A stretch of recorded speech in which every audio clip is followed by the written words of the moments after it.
Halo telur, selamat datang di Media United, channel fans MU paling netral. Menang dipuji, kalah dibully. Di video kali ini kita akan membahas beberapa berita terbaru dari Manchester United.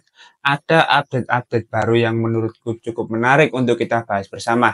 Langsung aja kita masuk ke berita yang pertama. Manchester United terbuka untuk menjual Marcus Rashford musim panas lalu dan tetap terbuka terhadap tawaran yang diajukan. Manchester United khawatir dengan gaya hidup Marcus Rashford di luar lapangan dan ada kekhawatiran bahwa ia tidak lagi fokus pada sepak bola sebagaimana mestinya. Sumber-sumber mengatakan bahwa ia menghadapi sejumlah gangguan di luar lapangan yang mempengaruhi penampilannya.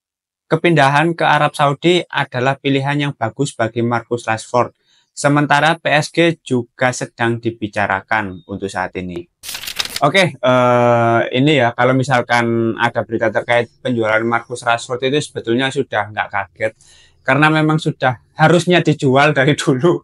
Anco, iki pemain iki wis mentok lah, wis kaiso dibina mana iki. Dibinasakan kudunya aja nih, ditol lah ya aja nih. Dan kalau kita melihat di beberapa musim terakhir ya, kapan Marcus Rashford menjalani performa terbaiknya? Itu hanya di tahun pertama era Erik ten Hag, di mana dia selama satu musim itu mencetak sekitar 30-an gol plus assist di semua kompetisi. Itu pun perlu buat Weghorst sebagai tumbal agar Marcus Rashford kelihatan gacor gitu loh. Tapi di musim-musim yang lain ya sampai sekarang nggak ada konsistensi. Kalau kita bicara soal performa ya dibandingkan pemain-pemain yang lain, Marcus Rashford ini yang dikatakan pemain senior yang sudah cukup lama ya menurutku berada di Manchester United, produk dari akademi juga, sudah berusia sekitar 28 tahun ya kalau nggak salah, 27 atau 28 lah, tapi tidak kunjung menunjukkan performa terbaiknya. Harusnya kan pemain sepak bola di usia-usia segitu itu lagi masa prime-nya gitu loh, lagi bagus-bagusnya gitu loh. Jangan Marcus Rashford sampai sekarang performa nggak kunjung membaik, sudah lama juga di Manchester United, gaji besar sekitar 325.000 per pekan. Ini besar loh gajinya ini, dibandingkan pemain-pemain yang lain. Marcus Rashford, Casemiro ini termasuk yang paling besar gajinya di Manchester United untuk saat ini. Maka dari itu kalau berdasarkan indikasi-indikasi ini ya, berdasarkan hasil-hasil yang sudah terlihat, ya harusnya dijual sih. Karena orang-orang seperti Marcus Rashford ini yang sudah lama, yang gajinya besar, yang main masih mut-mutan, males-malesan, ini mempengaruhi performa pemain yang lain gitu loh. Dan apa ya, takutnya ini orang-orang seperti Rashford ini kan bisa menjadi toksik ya bagi ruang ganti gitu loh. Apalagi kalau kita lihat setiap pertandingan ya, ketika Marcus Rashford dimasukkan, ya oke lah kalau bicara soal insting mencetak gol itu masih tajam. Tapi yang namanya bermain sepak bola, yang namanya jalannya pertandingan, itu nggak hanya duduk-duduk di dalam kotak penalti, cuy. Dan Rashford kalau misalkan bantu lini pertahanan, mancuk, wara cuk, gak lapo-lapo melaku, ngenteni bal teko tok, ngenteni bal teko kadang ngesut ya sih kena kiper, kadang ya sih melenceng. Maksudku dari 10 percobaan mungkin ya 2 3 yang berhasil gitu. Sisanya ya segelambiar nanti karo. Tapi memang untuk saat ini yang selalu menjadi kendala adalah dalam menjual Rashford ini gajinya yang cukup besar di Manchester United. Jadi klub lain kalau ingin mendatangkan Marcus Rashford itu berpikir 2 kali karena belum tentu klub yang mau membeli Marcus Rashford ini juga mampu untuk menggaji Marcus Rashford sesuai nominal yang sama saat berada di Manchester United. Dan kalau misalkan klub tersebut mau menurunkan gaji, itu ya belum tentu Marcus Rashford-nya mau.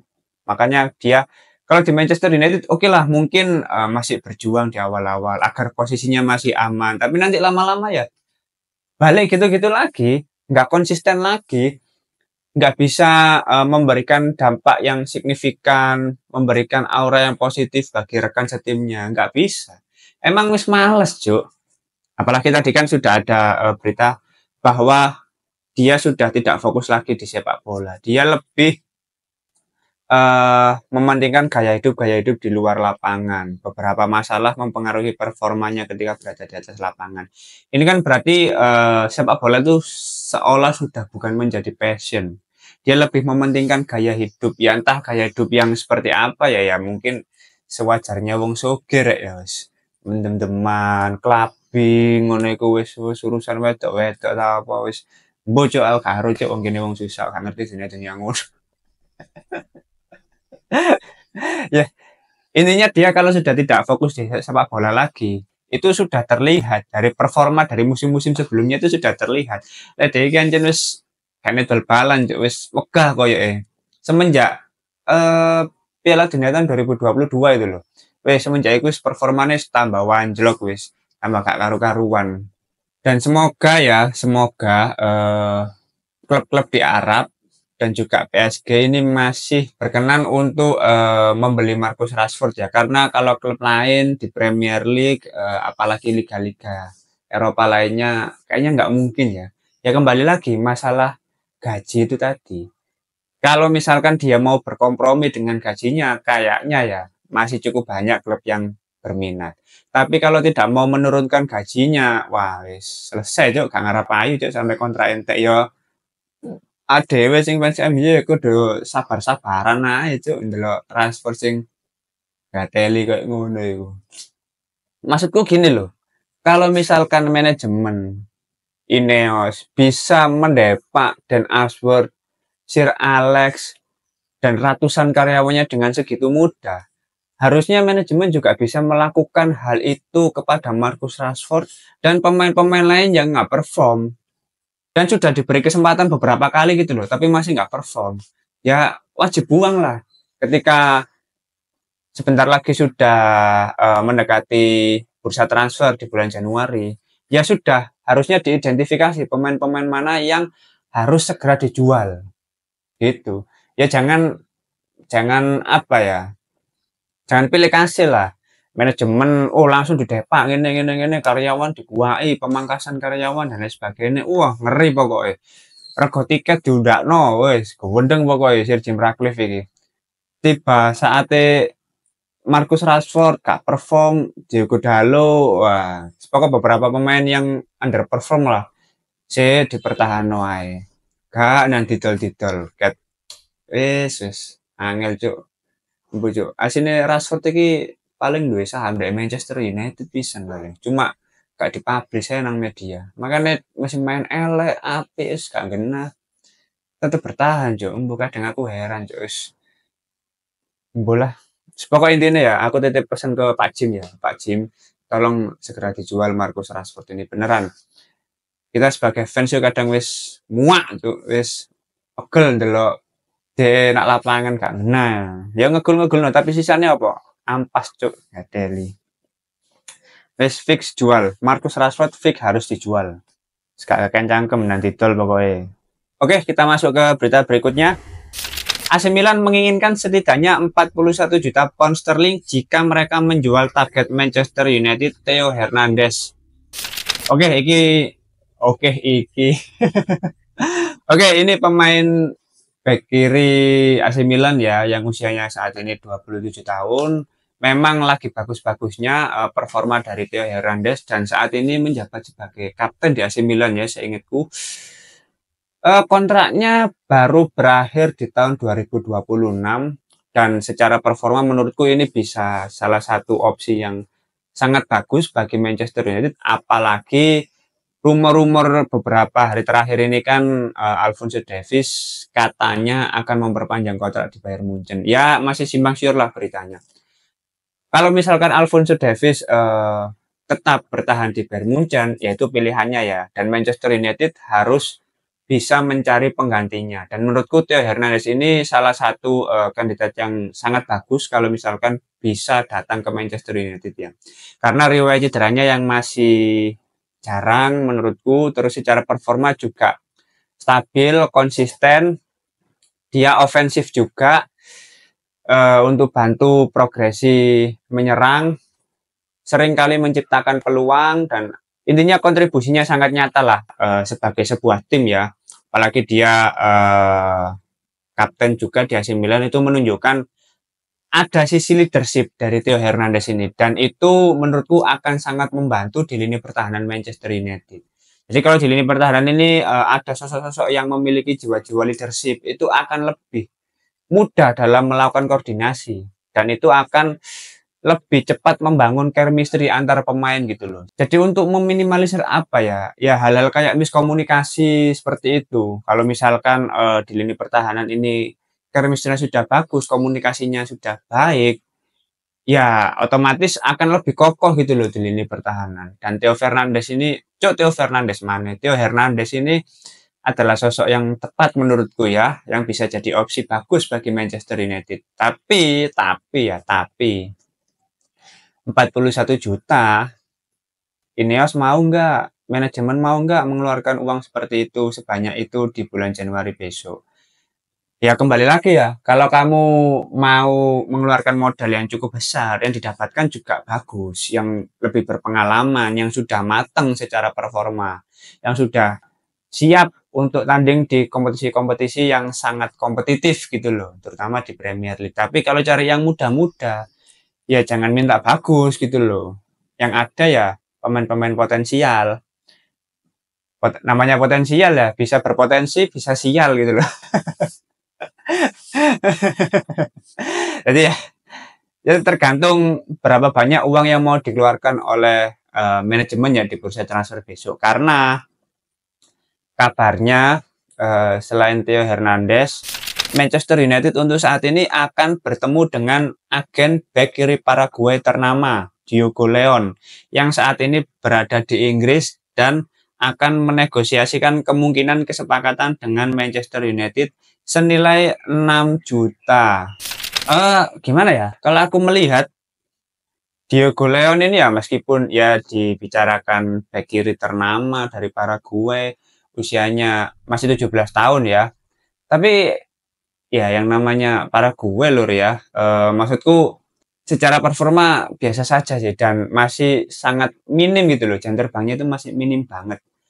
Nggak bisa dijadikan tumpuan, kalau bisa kembali lagi ya, kalau bicara soal potensial ya mungkin berpotensi, tapi ya bisa berhasil, bisa gagal gitu loh. Karena liga yang akan dijalani tentu sangat berbeda. Kalau kita bicara soal bek kiri yang potensial, ya aku mending apa itu ngambil dari akademi aja gitu loh, ngelatih pemain-pemain dari akademi. Kayak Harry Amas itu kan sudah, waduh, kurang potensial apa Harry Amas itu. Terus sekarang beberapa kali pelatihan dan pertandingan yang dijalani Manchester United bersama Ruben Amorim juga melibatkan salah satu pemain akademi lain, yaitu Godwill Kukonki, yang secara fisik wah keweker tuh, umur 16 tahun tapi fisiknya sudah sangat kekar gitu loh. Tingginya 196, wah tinggi banget ini. Dibandingkan membeli pemain lain yang masih abu-abu ya menurutku ya, terutama ya kayak Diogo Leon, entah apa yang menjadi pertimbangan, kita juga kurang paham ya. Tapi kalau bicara soal potensial enggaknya, ya mending memaksimalkan pemain akademi ya. Kalau hanya membeli pemain-pemain yang murah gini, tapi ada pemain lain yang menurutku lebih lebih apa ya, lebih terlihat gitu loh secara kualitas, dan akhir-akhir ini memang cukup sering dibicarakan, yaitu Patrick Dorgu. Nah, Manchester United kabarnya tengah mempertimbangkan untuk merekrut bek sayap kiri list Patrick Dorgu. Ia telah membuat para pencari bakat United terkesan, dan untuk saat ini dia bernilai 30 juta pound sterling. Wanci. Oke lah, ini kalau Patrick Dorgu ini secara kualitas memang lebih mumpuni ya dibandingkan Diogo Leon ini. Usianya juga di atas Diogo Leon saat ini, 20 tahun. Dan secara performa menurutku lebih bagus. Dribblingnya lebih oke beberapa kali. Terus shootnya juga cukup tajam. Dia bisa memberikan beberapa kontribusi gol. Dia seringkali overlap ke depan untuk bantu bangun serangan. Secara keseluruhan performa dari Patrick Dorgu ini masih bisa menjadi pertimbangan. Tapi harganya yang tiba-tiba melonjak drastis ya, 30 juta pound sterling. Ya mending tambah 10 aja oleh Theo Hernandez mau. Wis karuane, wis nambah 10 tapi kualitasnya jauh. Kalau Theo Hernandez. Mungkin untuk beberapa pekan ke depan ini sampai bursa transfer musim dingin dibuka, posisi kiri ini back kiri, sayap kiri, wing back kiri kayaknya masih PR ya, dan kita semua tentu harus bersabar kalau misalkan sisi kiri Manchester United ini masih akan sering diekspos oleh pihak lawan, lebih sering menjadi titik di mana Manchester United sering kebobolan. Terus sayap kiri akan menjadi sisi yang paling banyak buang-buang peluang dalam menciptakan gol. Marcus Rashford, Alejandro Garnacho, wes sering lah. Semoga di bursa transfer Januari nanti ada pemain yang didatangkan dan benar-benar sesuai kebutuhan bagi Manchester United, serta tidak perlu adaptasi terlalu lama ya untuk membangun chemistry dengan para pemain Manchester United. Oke, mungkin itu dulu beberapa berita terbaru dari Manchester United. Kalau teman-teman ada opini lain, langsung tulis saja di kolom komentar seperti biasa. Kita akan berdiskusi santai di tengah musim yang sudah mulai sering hujan ini ya. Tetap jaga kesehatan teman-teman, jangan dipaksakan. Kalau di jalan hujan, mending melipir, kita ngopi-ngopi dulu. Ya, wes urip iku aja digawe soro lur. Delok Manchester United wis ngerasa soro dhewe iki ya. Bendino ngelatih kesabaran, wis ono ae masalahe, ono ae dramane, wis mbolah. Jadi lek ngrasakno urip ngene iki wis aja ngoyo-ngoyo lur, timbangane adewe lara wis sing soro kene dhewe. Ya. Oke, terima kasih sudah menonton video ini. Jangan lupa like, komen, dan subscribe. Salam.